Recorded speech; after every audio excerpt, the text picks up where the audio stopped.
Good.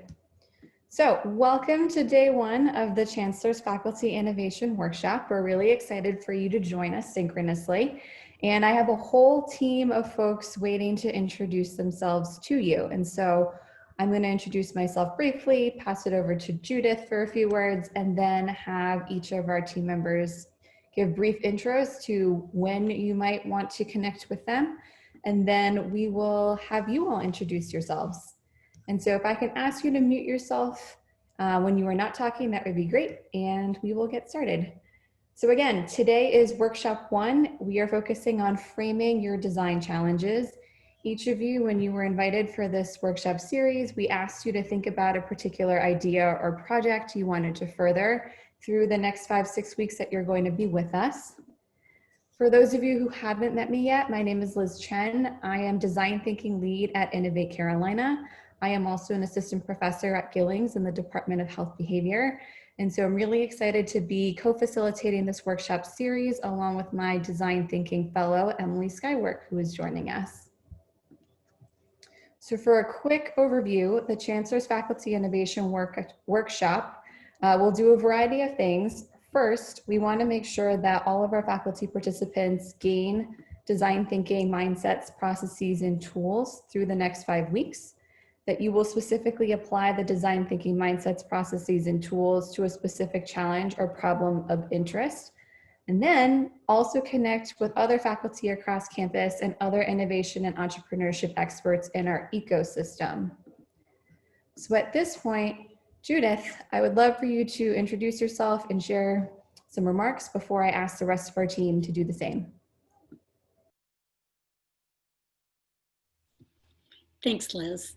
It's great to be with you all today. I'm excited about the workshop. I always enjoy and learn something new every time I do it. So I wish we could be in person, of course, and get to have some camaraderie along with our learning, but it's a little limiting as you all are experiencing every moment of your lives. So thank you for taking the time to come out and do this and avail yourself of this opportunity. We have an incredible team at Innovate Carolina that's here to serve you. This is our mission, is to help you do the things that you're trying to accomplish in your work of research, teaching, and service with a special focus on the service part. You'll meet a lot of the team. Part of the group that's probably not as represented here today is our technology commercialization team called OTC. And they're very important. If you do generate intellectual property, let us help you with that. That's our job to do that.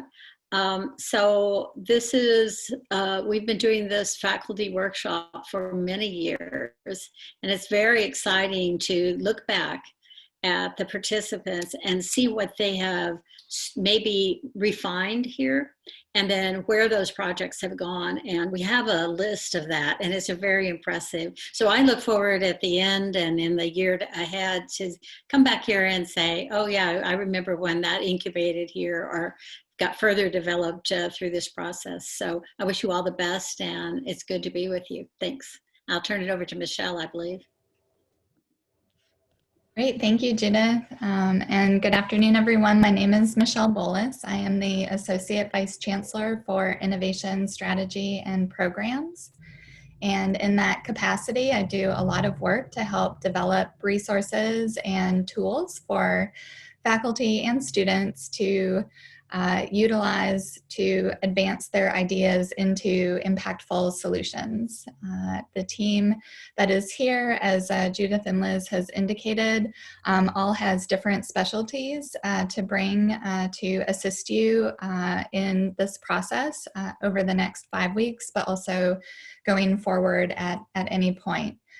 In particular, I'm available to help with overall team strategy, project development, and making connections across the research community or out into the region and the broader ecosystem. We run a campus-wide network that includes over 300 people who are either leading or working in or with innovation programs across campus, including our incubator and accelerator programs, representing the health sciences into the business school, into the law school. So through that work, we are able to kind of keep very highly connected to resources and people who are all working to help each other get their ideas move forward. So happy to help in any way that I can. And I will turn it just to who I see next on my screen, which is Patrick Castian. Sorry, of course I should unmute myself first. Hi everyone. I am the market research analyst with Innovate Carolina. I essentially support all of our innovators and entrepreneurs across UNC. So if you, as you go through, the workshop, as you develop your project, your venture, if you need help determining who your potential customers, users, or beneficiaries may be, who your competitors or potential partners are, what the overall market looks like that you're in, and also where you might find funding for your venture. So I'm the right person to talk to in case you have any questions along those lines. And then I guess I'll pass it on to my boss, Cindy.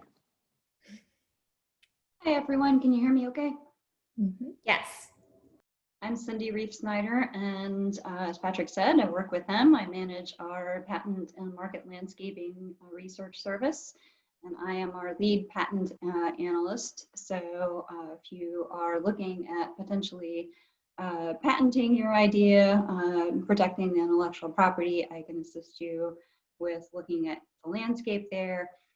Patent landscape can also help you with ideation to look at the open spaces for innovation versus wasting time delving into closed spaces that are cluttered by others already. And it also dovetails, Patrick and I work together to use both the patent and market information to look at potential partners and competitors. I also spent 5 years working at Hewlett-Packard on technology roadmap development, so I can assist you with that process. And I manage our impact and metrics reporting. So if you need help with understanding, thinking about what your impact data would be, how you're going to store it, or other types of data, I can assist you with that as well. And let's see, who do I see next on the list? Brock, you are next from me.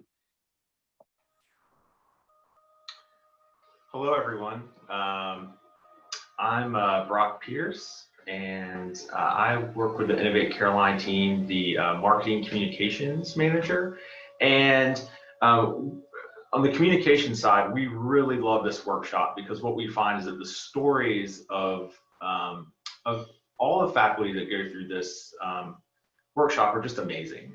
Just working on ideas and working on innovations that you're moving forward. And so on the communication side with Innovate Carolina, the way we tell stories, we have our website, innovate.unc.edu, which is our primary portal online. But then we also have a weekly newsletter that we send out via email. And if you're not already receiving that, that's you can sign up for that on the website. There's a newsletter page. And additionally, we tell a lot of stories through social media. And so the way we would love to engage with you in the future is we just love to follow your projects, your ideas, and to tell those stories. We know that the broader UNC community finds those stories that we've told in the past both inspirational and informative. And you never know, someone reading your story could be inspired by, maybe it's a new method that you've pursued. It could be a skill that you've practiced in the workshop, a resource that you found valuable that somebody else will. And then we also want others to know about the work that you're doing because it's so important. So we really like the chance to amplify your work and tell your story. So that's really exciting for us, and we're we may reach out to you to do just that. I will turn it over to, let's see, next on the list. I see Melissa. Thanks, Brock. Hi, everyone. I'm Melissa Carrier, and I'm our Director for Social Innovation. I work with faculty, staff, and programs to explore how innovation entrepreneurship works towards public good. So my area of expertise are around business models that are for sustainable companies as well as nonprofits and everything kind of in between. My expertise is in design and systems thinking, so I do work closely with Liz on the development of our design thinking infrastructure. And I've also worked really closely with our social innovation incubator, Cube. And then I bring the social innovation practices to all of our core work as well. And I have expertise and background in impact investing and fundraising, if that's as some of the projects maybe move in that direction as well. It's nice to meet you. All right. So I came a few minutes late. I'm not sure who. Cheryl. Cheryl. Awesome. Thank you. Cheryl, you're up. Hi, thank you for having me. Cheryl Waddell, Director of Innovate Carolina Global Network, and I can help you with making connections to the external world as far as if you're looking for support from other alumni or investors or industry and strategic partners, things of that nature. So I can help make those connections for you. I am a former entrepreneur myself, going through multiple rounds of funding, creating a company. So I do have that background and can support you from a venture, mainly in more on the business development, sales and marketing side. And can support you there as well. So if you need a connection, I'm the person that can help you. And who do I go to? Erin. Hi, everyone. Nice to see you today. I'm the Innovation Special Projects Lead, and I'm trained as a chemist, so I bring a science background. Most of my work involves developing innovations programs and strategies. I also do a lot of proposal development work. So I work closely with Cindy and with Patrick on funding discovery and can provide advice on which programs make the most sense to pursue in terms of funding. Also have some background in research administration and graduate education. And let's see, have we covered everyone? Judy. Oh, Maria. Oh, Maria. sorry. Go ahead. Yep. Hi, everybody. I am the interim director for Kickstart Venture Services. So we work with all the faculty and staff who are wanting to set up a startup company based on the research that you do at UNC.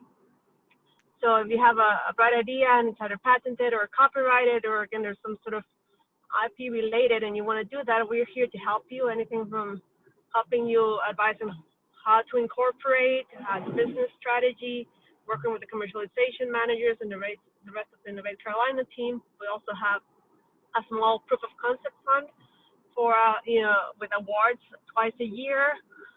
We also work very closely with Cheryl in the Blackstone Entrepreneurs Network program to work with fellows that can support you in getting relevant, support for your startup company, connecting you with investors and service providers. And we also have a new wet lab accelerator space on campus located in the Genome Sciences building for those of you who need to do research with a startup company on campus as well. Judy. Hi, everyone. It's very nice to meet you. So I work with Maria at Kickstart Venture Services as our operations and program manager. And I work with several of the earlier stage startups in our portfolio, basically to provide you with funding opportunities, webinars, applications for SBIRs and STTRs, anything that you need to launch your company and grow. And so if you have any questions or you'd like to be added to our listserv to receive some of these updates, please feel free to reach out to me directly, and we're here to help you however we can with your startups. And Emily. Hi guys, I am the Design Thinking Fellow. I will be helping with a lot of these trainings and can also help you guys work through the design process and fusing it into projects. Can kind of work as a research assistant on those projects if you need some help. Thanks. So at this point, I know that many of our Innovate Carolina team members have other obligations and meetings at this time, so appreciate them for joining. I will be sending out a quick start guide with more information about their expertise and their contact information with the communication I send out at the end of today. And so be on the lookout for that, and then reach out to folks in the next 5 weeks and forevermore as you see fit. So at this point, thank you all for joining. You're welcome to stay, and we are going to continue with the workshop content. And so for those of you who received the calendar invite, you will have seen that we've laid out 5 specific topic areas to cover in the 5 one-hour sessions that we're together, starting today with framing our design challenges, and then the subsequent 3 focus on each of the 3 different phases of design thinking: inspiration, ideation, implementation, and then ending with pathways to impact. So looping back with a lot of our team members we just met and thinking through how we advance this work beyond the specific workshop series. So today we have a smaller cohort this year, and we're really excited because that means that we will be able to spend dedicated time with each of you. And we're going to ask for individual introductions. I will give a brief intro to design thinking and then set you up for success for how to frame your specific design challenge, and then let you start trying it. And then next steps will segue into what's expected of you. We have about an hour or 2 of prep work in between now and then our meeting next week, and answering any questions that you might have at that point. And so for housekeeping, for those of you who like to take notes, I will be sending a PDF version of these slides to you after today. If you have questions as we go, feel free to either type it into the chat or unmute yourself and ask. And we do encourage you to turn on your camera since we are a smaller group. So for introductions, for our faculty participants, I'm going to call on you based on how you are showing up on my screen. It would be great if you can share your first name, your role at UNC, the description of the idea or project that you're working on for the next couple of weeks.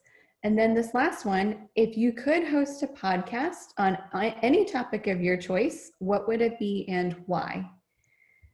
And so I will leave this up here so that you have this information. Carmina, you were the first on my screen. If you could go first, that would be great.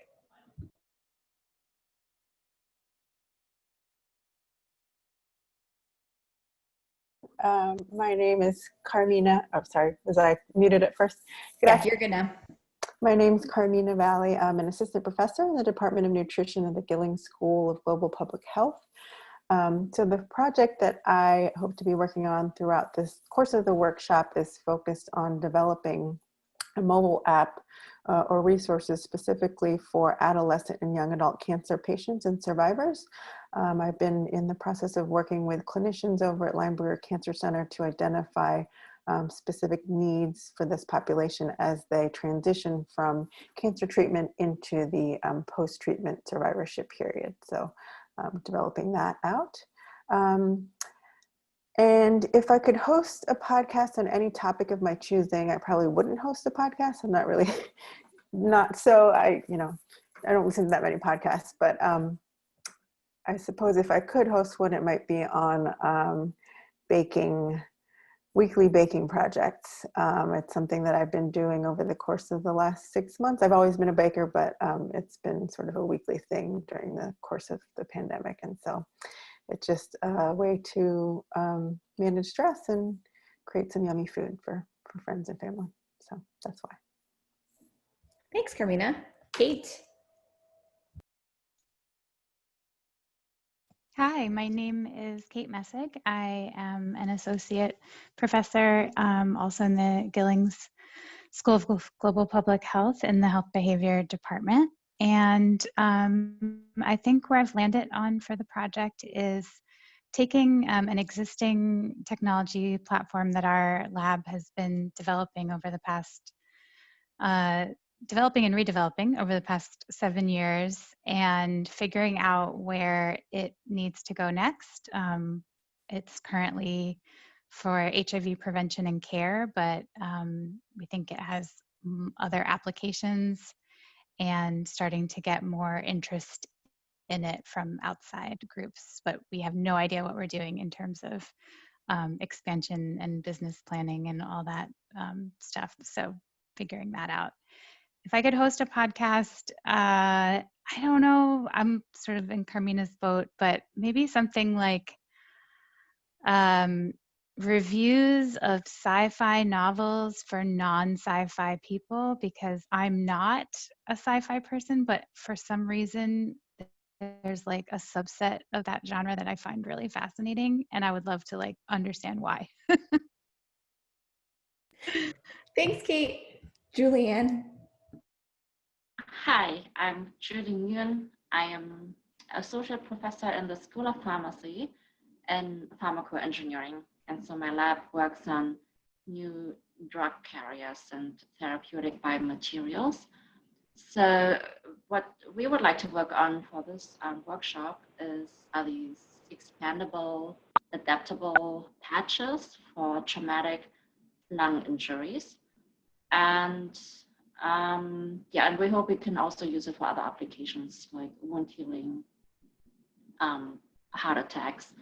So we envision that to be a more modular platform.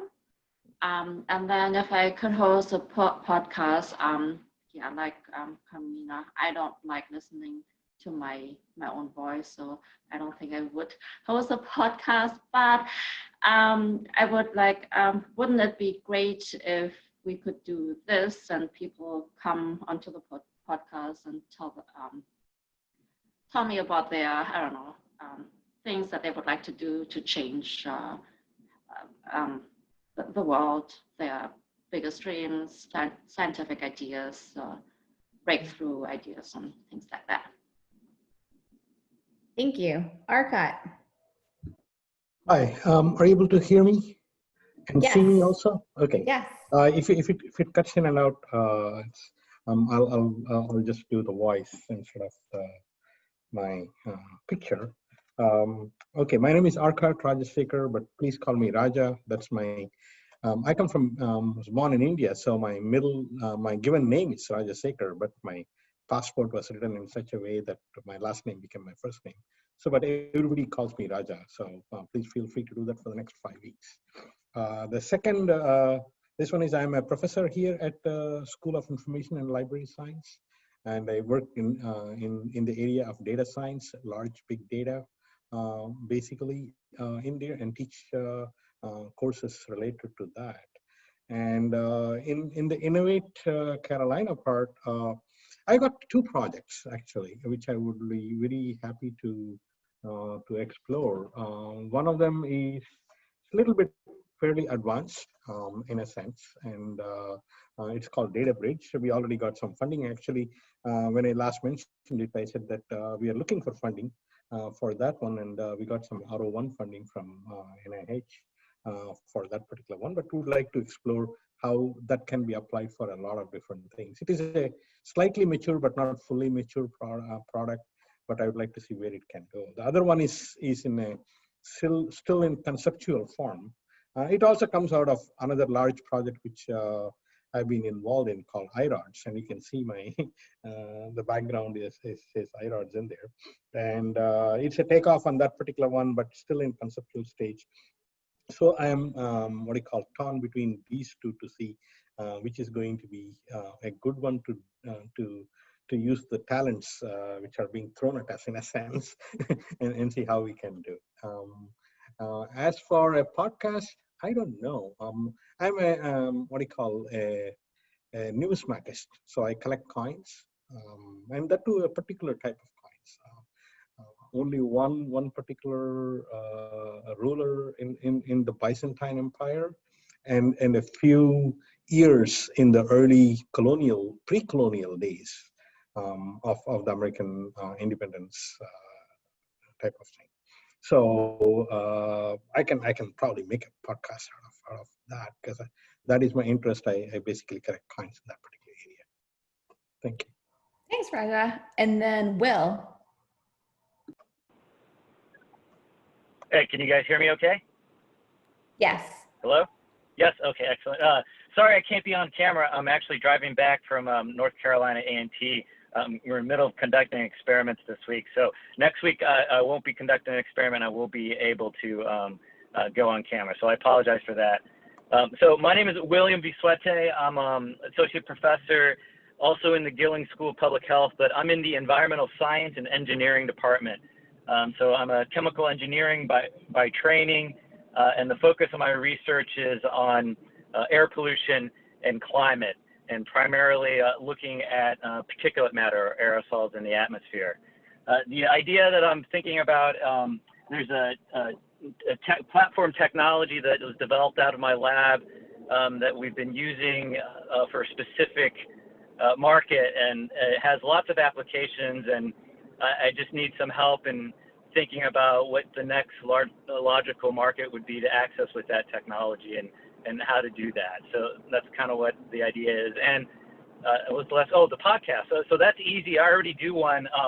So I'm a radio DJ. I do radio shows. I do a radio show for WXYC here on campus at Chapel Hill. I've been doing radio since I was an undergrad, so for 20 or so years.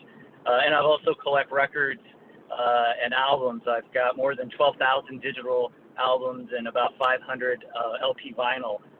And so my podcast would be my radio shows, which are mostly focused on jazz and Jamaican. So modern jazz after 1950 and Jamaican music, primarily focused on the 70s, 80s, and a little bit of late 60s. And I actually archive all my shows. So if you ever want to listen to my shows, you can go to my website. It's jazzincognitoshow.blogspot.com. My DJ handle is jazzincognito. So jazzincognitoshow.blogspot.com. Well, thank you so much for sharing that. And for everybody else, I have never yielded such diverse answers for this particular question. And so I'm going to keep it because I otherwise would not have known about Raja's coin collection or the fact that Will already DJs and hosts podcasts. And so thank you all. So great. Yeah, I'm fascinated and have some follow-up questions. And so at this point, I'm going to transition to a brief intro to design thinking. This 1 hour session is short and intentionally so, but for those of you who would like a deeper dive, I did do an earlier series that some of you participated in over the summer, and I will send out the link today to our Innovate Now website, which logged some of the more in-depth sessions related to design thinking. And so as a quick recap, design thinking is a human-centered approach to problem solving and innovation. It is 3 different things: a set of mindsets, a methodology and a process that you can follow and replicate, as well as a set of discrete tools or activities. And the ice cream picture is here to remind us that there's different versions of design thinking out there. And the version that we explicitly cover in our workshops here at UNC currently include IDEO's version. And so according to IDEO, design thinking is really good at triangulating the sweet spot of innovation between these 3 buckets. And so the first piece is desirability. So what is it that humans really want and need, and making sure that we center that in all of the decision-making that we do. The second piece is feasibility. So given the technical constraints, time, money, resources, what is possible, and understanding that. And then the last piece, which is what I think that many of us don't have formal training in, and design thinking does a really good job prompting us to think about, is this viability piece. So whether it's a formal business or just a plan for sustainability, beyond initial injections of funding, how do we guarantee that this product or service actually lasts the test of time and actually continues to be desirable, feasible, and viable?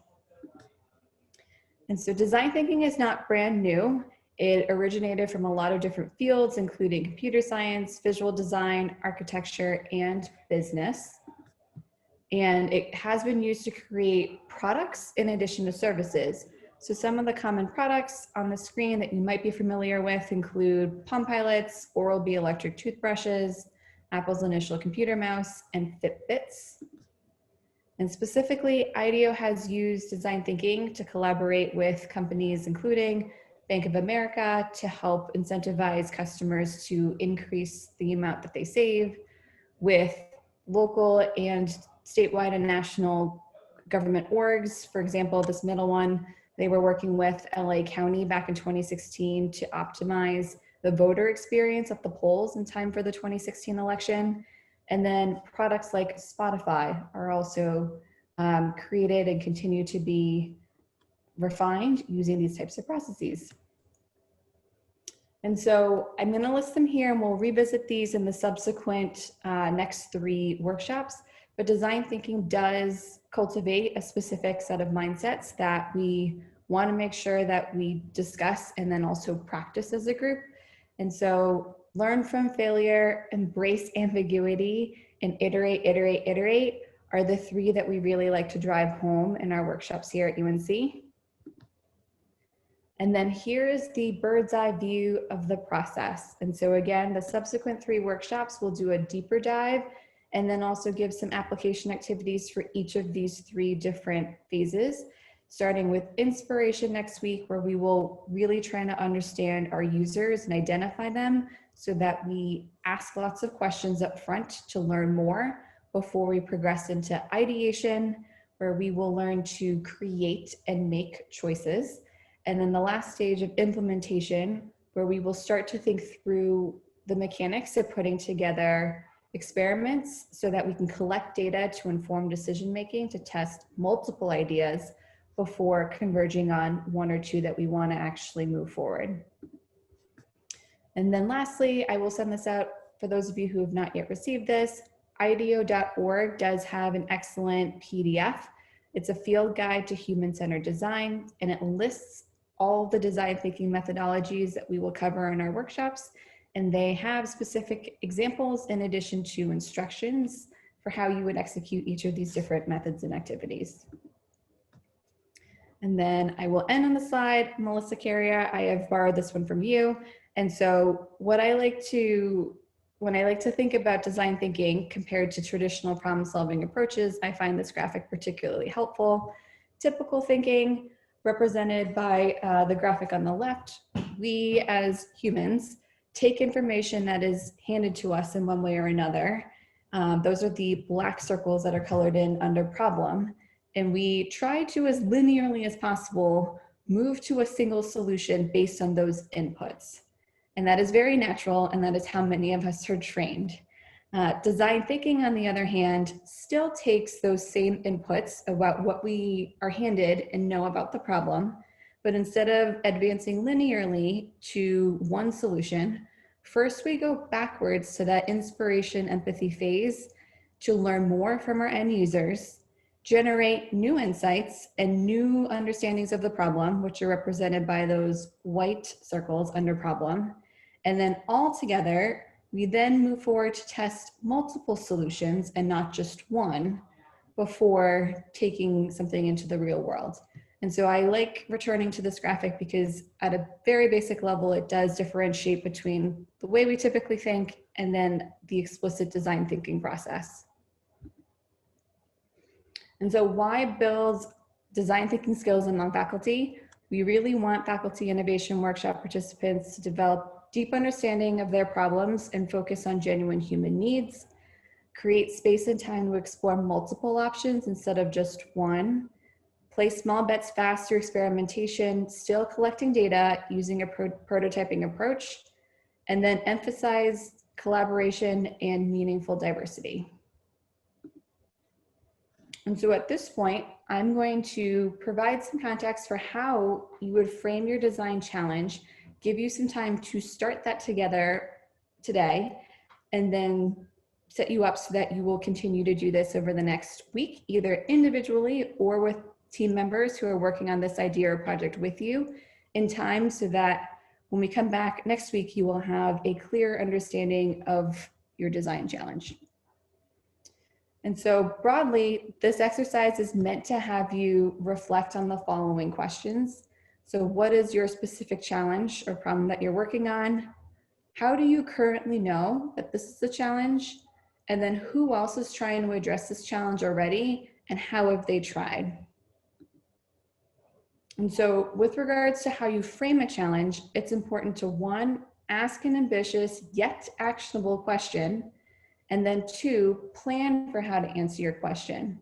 So the activity we asked you to complete today into the beginning of next week will ask you to frame your challenge. And as you all were talking, many of you have large projects and large challenges. And so for the purpose of the next 5 weeks, it may be easier for you to take a bite-sized challenge, and I can work with you on figuring out what that is, instead of looking at trying to solve the whole thing, but a piece of it, so that you can make sure that you advance that and feel good about that piece, and not necessarily lay out the expectation that you solve the whole project in the next 5.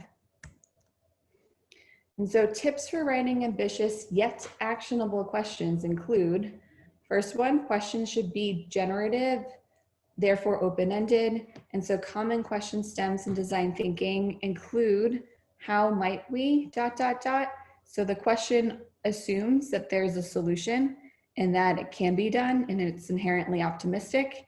And so we generally like open-ended questions like this. Secondly, we don't want questions that specify solutions. We do like questions who include who you're designing with and for. And we also want you to be specific about what you actually want to achieve. So for some examples, an example of one question that might be too broad: how might we revolutionize sex education? If that was the challenge that you were walking into for this workshop, that would be very, very ambitious for you to solve in 5 weeks' time. A question that would be too specific would be, how might we provide teens ages 13 to 15 years old with access to puberty education through a mobile app delivered in schools? And so very prescriptive with regards to the solution is already included there in the question. And something that's in the middle, that's better: how might we increase teens ages 13 to 15 access to puberty education by leveraging technology in the next 6 months?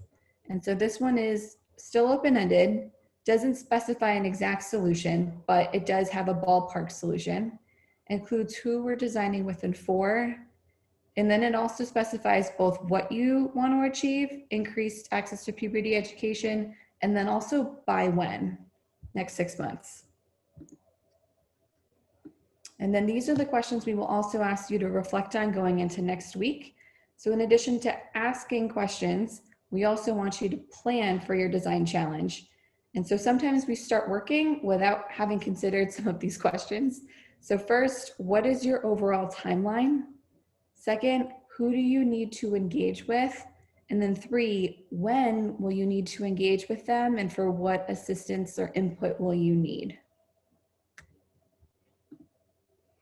And so with regards to the activity that we're going to take you through now, I'm going to ask you to frame your design challenge, or start to. And so you're going to take a stab at framing the current idea, problem, challenge that you've come into the workshop with as a design question. So we do recommend for right now starting with the words, how might we? And you might have many ideas to list over here. It might not just be one question, which is fine. Then I want you to reflect on the ultimate impact you're trying to have, however you define that at this moment. What are some of the possible solutions to your problem that you can think of? And then also thinking about who else has tried to solve this already, and what are the ways that they've tried to solve this problem. After that, write down some of the constraints you're facing. So we are not doing this in a vacuum. And I know that time, resources, money, all of it is, those are all important factors for us to consider. And then after you've reflected on that, you might be able to further specify your working design challenge question, whether it is you picking a bite-sized piece of it, you further specifying the population or the timeline or the desired outcome. But the progression of questions is intentional so that you can jot down where you're starting from, reflect, and then refine your question at the end. And so I'm going to share the technology that we will be using and then give you all about 8 minutes to work on this individually. And we're going to still stay in the big Zoom room, and I will be here to answer questions via chat and or if you want to unmute yourself and ask. And I'm going to copy and paste the link to the Google Jamboard here.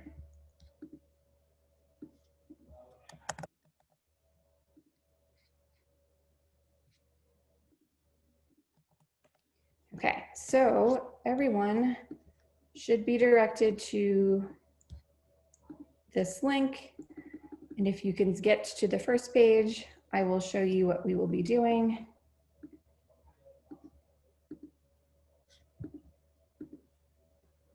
You will all be assigned an anonymous animal. We will not be able to tell what you are. You will find in frames 1 through 5, and you can go and scroll across the top. Each of you has your name listed there. And so Raja, I will change your name. You might need to change the spelling of it if I'm incorrect, but you will find yours. And then the way that this works is you will go through and add sticky notes on the left-hand column. And so right under the cursor button, there's a button that looks like a sticky note. It'll populate whatever you type, and you can change the color of the sticky note if you would like to. And again, I'm going to ask you all to spend 8 minutes individually, starting to reflect on how you would frame your challenge as a question, starting with the words, how might we, progress through the middle questions about reflecting, and then if you get to it towards the end, revising your design question based on your reflections and or making it more specific. And by the end of the 8 minutes, we will flip through these and ask for your current design question. And then again, check in with you next week to see how your thinking's evolved. But at this time, I'm gonna turn it over to you all and stop sharing, and then put 8 minutes on the clock and have you all each try answering these reflection questions by entering sticky notes. And we like 1 idea per sticky note so that you can move them easily. Do we have any questions before you all get started? Okay, if not, I will time 8 minutes and sit right here. So for those of you who have questions, feel free to type them into the chat or unmute yourself.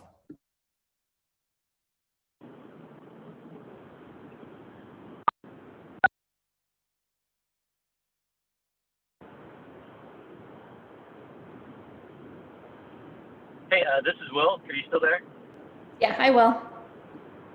Hey, so I'm on the phone, so I won't be able to access the sticky notes. Could I be able to do this offline and then email you the results of this, or is there a way for me to do this? Yes, so you will get the link, and then the follow-up assignment is also in the same link. And so I will send it to you after today, and you will be able to do it in time for next week. Okay, excellent. Sorry, and next week I'll be on. I'll be able to be on the computer. Everything got delayed this morning, setting up for the experiment, so everything was delayed a few hours. So sorry for that. Yeah, no, we understand that, and so appreciate you joining still while on the road. So I'll just hang on here then till the end of here, right? Yeah, I do recommend you stay on just because it would probably benefit you to hear what people's working statements are, and then also for you to get a preview of what's coming next. So yes, if you could hang on, that would be great. Great, thank you, appreciate it.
Once we have entered all these sticky notes, what should we do next?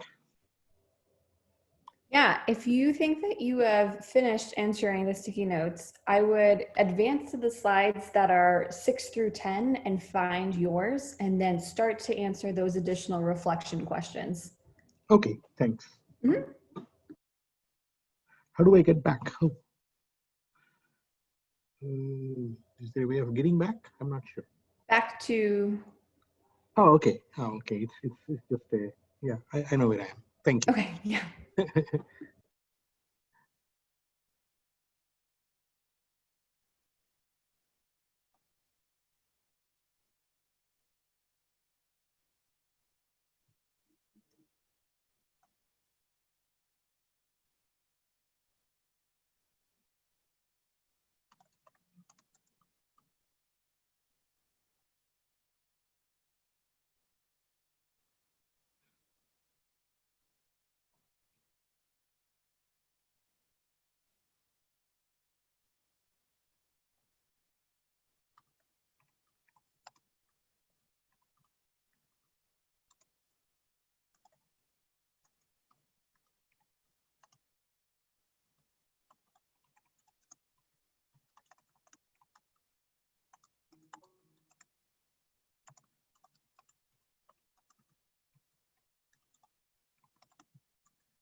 All right, a minute and a half. And again, you are not meant to finish this exercise, but at least start it here.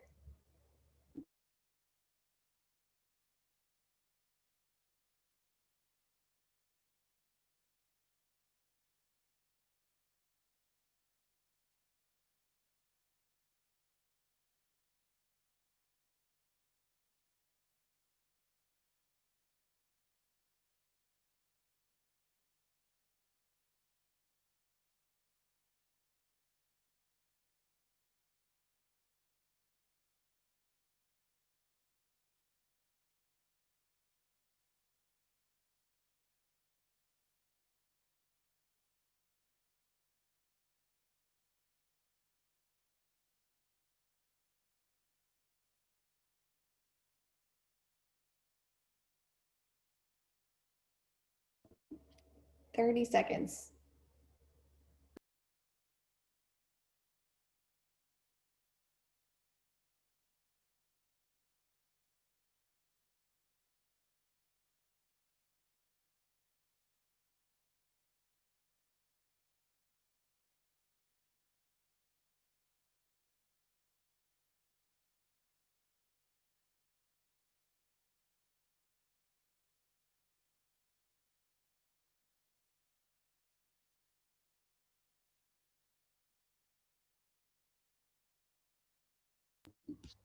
All right, we are going to pause wherever you are right now. And what I'm going to do is turn it over to you all to just share what your current thinking is for your design challenge question, knowing that you will continue to reflect and refine it in the next week.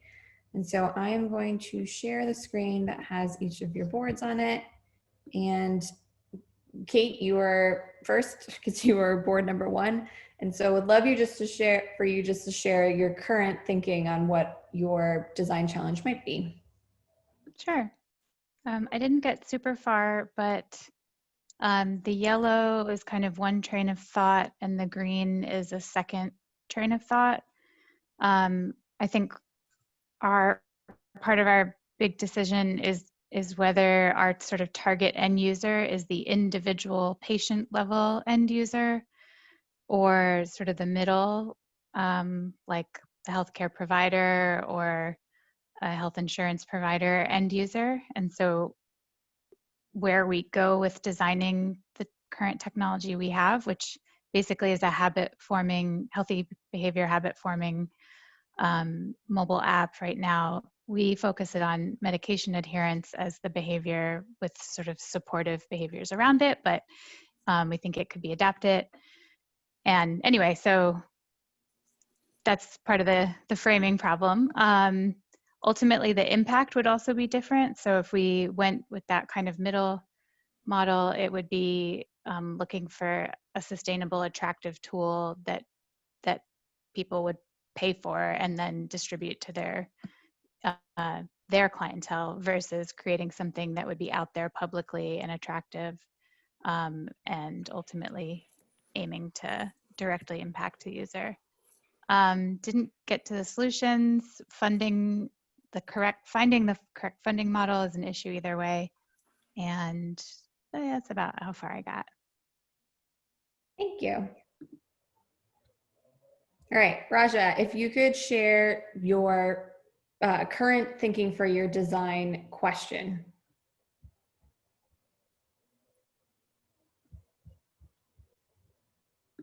Okay, are you able to hear me now? Yes. Okay, great.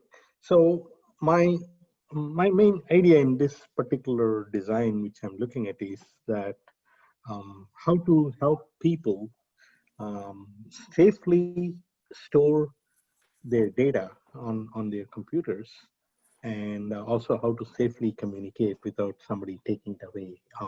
We have seen so many things about people trying to get into your computer and steal your things. And it is also a big problem for a lot of companies and with intellectual properties, and that is also important for medical reasons where you want to protect and things like that. So my idea is how to do that. Ultimate impact is so that it can save a lot of people a lot of money, and also make it very safe to exchange and become part of the way we do things, type of thing. That's probably the ultimate impact, is that it becomes a commodity rather than something we have to do like we do right now. We do things specifically. If you look at it currently, people encrypt their data, store it, and then need to remember the password and keep it elsewhere, and so on and so forth. So either you put it in a third-party place, or you put it in your own thing, and you need to remember all those type of things. So my main idea is the problem I'm facing is, how do I sell this idea? How can I make it attractive for people to say, yeah, this is something I can get behind it. Maybe something I'm willing to adopt and use and things like that, and then see how it can be done and things like that. The things like this are done a little bit if you're in a music industry, and I think we have at least one of them, our jazz what do you call DJ. You know that the licensing of music is done through some sort of a DRM framework type of thing. And here I want to make it so that it will be something beyond that particular one, but something which can be done for a lot of other things, even for people who just have a few things to store, but can still be able to do that.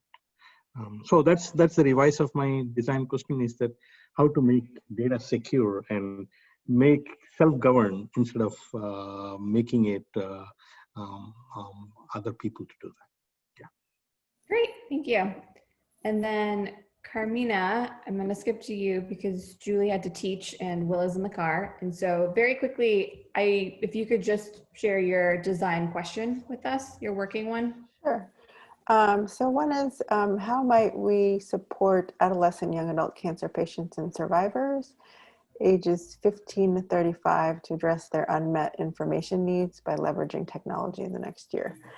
So that's one level, is just kind of addressing their need for information, which we know about is an issue. But then the next level is going beyond just information to think about actual supportive care resources or interventions that we might actually provide to this population. So trying to sort of decide between the two, and being a behavioral scientist, I'm more inclined to actually provide more behavioral support. So great. Thank you for sharing your works in progress. And so to close out, I'm just going to review next steps expected between now and next week. And so by 12 p.m. on Monday next week, please continue to fill out and/or add to your Framing Your Design Challenge Jamboard. So that's the one you were just working on. And then fill out your Planning Your Design Challenge Jamboard with the 3 questions about who you need to engage with still, what is the overall timeline for your project, and then what specifically and when will you need to engage with these people. And then I will also be sending out a link to my scheduler. And so for those of you who feel like you have decision points that you want to make between now and next week, or you have already surfaced some questions that you would like feedback on or connections to other folks, it would be great if you could sign up for some office hours with me in the next week. And then a reminder that our next workshop will be a week from today, again at the same time from 12 to 1, and we will focus on activities related to the inspiration phase of design thinking. And I will also be sending out a summative email with these next steps. And so that will be coming your way later today. And so at this point, if you have individual questions, I'm happy to stay on. But if not, thank you for your time today, and I will see you all next week. Thanks, Liz. Liz. Thanks. Thank you very much. Appreciate your help. Bye, y'all. Bye. Bye, everyone.